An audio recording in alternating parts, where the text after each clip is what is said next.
شراب کے بارے نبی پاک صلی اللہ علیہ وسلم کی تشریح ہوئی.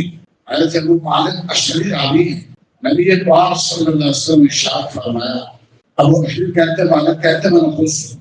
آپ ارشاد فرماتے تھے میری امت میں سے کچھ لوگ شراب پیئیں گے اور الراہ فریب اس کا کوئی دوسرا نام رکھیں گے.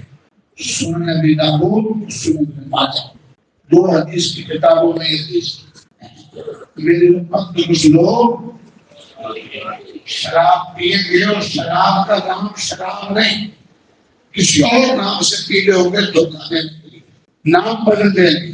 نشہ آور چیزیں ہوں گی اور لوگوں کو بے وقوف بنانے کے لیے کہیں گے اس کا نام بدل دیں. شراب اس کا نام نہیں ہوگا وہ حقیقت میں حرام. آپ نے پیشی کوئی کتنے نشہ آور چیزیں آئے لوگوں نے مختلف ناموں سے اس کا شکار. اللہ سمجھ